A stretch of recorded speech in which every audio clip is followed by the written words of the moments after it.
अयोध्या नगरी में राम राज्य अपने पूर्ण वैभव पर था। 11,000 वर्षों के न्यायपूर्ण शासन के बाद धरती से शोक, रोग और अकाल मिट चुके थे। एक सुहानी सुबह, जब सूर्य की पहली किरणें सरयू के जल को स्वर्णमयी बना रही थीं, राजद्वार पर एक अति तेजस्वी और वृद्ध तपस्वी का आगमन हुआ। उनके शरीर से एक अलौकिक आभा निकल रही थी। द्वारपाल के रूप में खड़े लक्ष्मण जी ने उन्हें प्रणाम किया।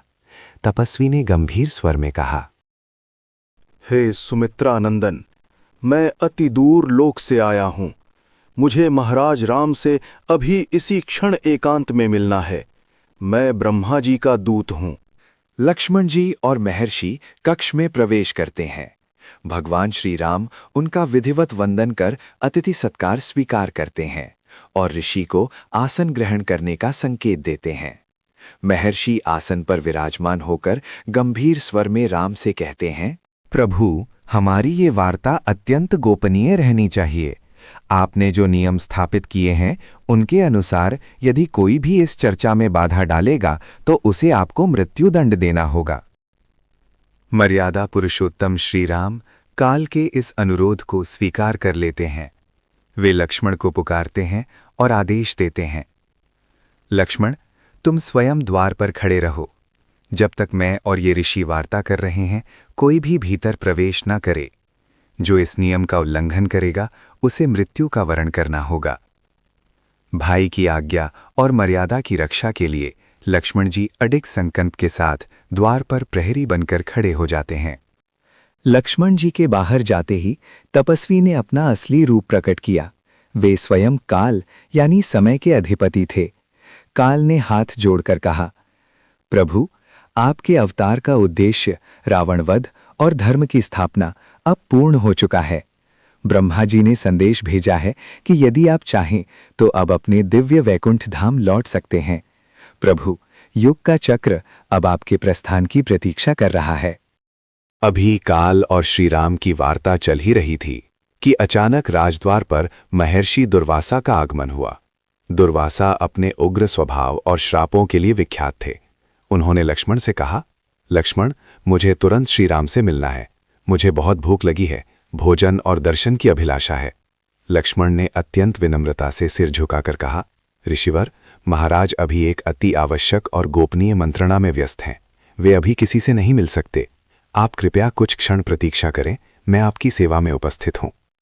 ये सुनते ही दुर्वासा का चेहरा क्रोध से तमतमा उठा। उन्होंने अपना कमंडल हवा में लहराया और गरज कर बोले, लक्ष्मण, तू मुझे प्रतीक्षा करने को कहता है? यदि तूने इसी क्षण मुझे भीतर जाने की सूचना नहीं दी या मुझे नहीं जाने दिया तो मैं पूरी अयोध्या नगरी, तेरे समस्त रघुवंश और तुझे अभी इसी वक्त भस्म होने का श्राप दे दूंगा। एक ओर भाई को दिया वचन और स्वयं की मृत्यु थी, और दूसरी ओर पूरी अयोध्या का विनाश। लक्ष्मण ने एक पल के लिए विचार किया, यदि मैं चुप रहता हूं तो सारा वंश और निर्दोष प्रजा नष्ट हो जाएगी। यदि मैं भीतर जाता हूं तो केवल मेरी मृत्यु होगी। एक व्यक्ति का जीवन पूरे राष्ट्र और कुल के लिए तुच्छ है। निडर होकर लक्ष्मण जी के कक्ष में प्रवेश करते ही काल देवता अदृश्य हो गए। श्री राम ने उन्हें देखते ही काल की शर्त को याद किया और उनका हृदय बैठ गया। वार्ता समाप्त हुई। श्री राम दुविधा में थे कि प्राणों से प्रिय भाई को मृत्युदंड कैसे दें। तब गुरु वशिष्ठ ने कहा कि त्याग ही मृत्यु के समान है। भारी मन से श्री राम ने लक्ष्मण को त्यागने का आदेश दिया। लक्ष्मण जी ने इसे सहर्ष स्वीकार किया और सरयू नदी के तट पर जाकर योग क्रिया द्वारा अपने भौतिक शरीर को त्याग दिया, जहां से वे अपने मूल शेषनाग स्वरूप में विलीन हो गए। लक्ष्मण के जाने के बाद श्री राम के लिए संसार सूना हो गया। उन्हें आभास हो गया कि अब उनके भी जाने का समय आ गया है। उन्होंने मंत्रियों और गुरुओं को बुलाकर अपना निर्णय सुनाया। जब प्रजा को पता चला कि प्रभु श्री राम धरती छोड़कर जा रहे हैं तो पूरी अयोध्या में ऐसा विलाप हुआ जैसे हर घर ने अपना पिता खो दिया हो। श्री राम ने भरत को बुलाकर कहा, तात, अब तुम राजकाज संभालो, मैं विदा लेता हूं। भरत बिलख बिलख कर रोने लगे। उन्होंने कहा, भैया, जिस अयोध्या में आपके चरण नहीं होंगे वह मेरे लिए नर्क के समान होगी। मैं राज्य नहीं, आपके साथ वैकुंठ जाना चाहता हूं। शत्रुघ्न ने भी यही हठ किया। प्रजा की व्याकुलता देखकर श्री राम का हृदय पसीज गया। उन्होंने घोषणा की कि जो भी उनके साथ चलना चाहता है वह स्वतंत्र है। अंततः उन्होंने लव और कुश का राज्याभिषेक किया। दक्षिण कोसल की राजधानी श्रावस्ती में लव को और उत्तर कोसल की राजधानी कुशावती में कुश को राजा बना। वानर राज सुग्रीव, विभीषण और हनुमान भी वहां पहुंचे। श्री राम ने विभीषण से कहा, विभीषण, तुम कलयुग के अंत तक लंका में रहकर धर्म का पालन करो। फिर उन्होंने हनुमान की ओर देखा, जिनकी आंखों से अविरल आंसू बह रहे थे। राम ने कहा, हनुमान, तुम चिरंजीवी रहोगे। जब तक संसार में राम कथा रहेगी तुम यहीं रहोगे और भक्तों की रक्षा करोगे। हनुमान जी ने प्रभु की आज्ञा को शिरोधार्य किया, हालांकि उनका मन विरह से व्याकुल था। जाम्बवंत को भी अगले युग द्वापर तक रुकना। महाप्रयाण का वो दिन आ गया। श्री राम ने रेशमी वस्त्रों का त्याग कर दिया और कुश की चटाई जैसे वस्त्र धारण किए। वे मौन रहकर सरयू तट की ओर बढ़ने लगे। उनके पीछे भरत और शत्रुघ्न थे। उनके पीछे पूरी अयोध्या नगरी चल पड़ी। पुरुष, स्त्रियां, वृद्ध, बच्चे, यहाँ तक कि पशु पक्षी और सूक्ष्म जीव भी प्रभु के पीछे हो लिए।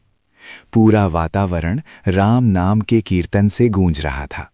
रास्ते में पुष्पों की वर्षा हो रही थी। सरयू का तट, जिसे आज हम गुप्तार घाट के नाम से जानते हैं, वहां जनसमूह उमड़ पड़ा। देवताओं के समूह, गंधर्व और अप्सराएं आकाश में विमानों पर सवार होकर इस ऐतिहासिक दृश्य को देखने। श्री राम ने जैसे ही जल में डुबकी लगाई, वे अपने भौतिक शरीर को त्याग कर भगवान महाविष्णु के चतुर्भुज रूप में प्रकट हुए। उनके हाथों में शंख, चक्र, गदा और पद्म थे। भरत और शत्रुघ्न क्रमशः सुदर्शन चक्र और पांचजन्य शंख के रूप में उनमें विलीन हो गए। और फिर भगवान विष्णु अपने पुष्पक विमान पर आसीन होकर अपनी पूरी प्रजा के साथ परम धाम को पधार गए। यदि आपको ये कथा अच्छी लगी हो तो कृपया वीडियो को लाइक करें और चैनल को अवश्य सब्सक्राइब करें। धन्यवाद।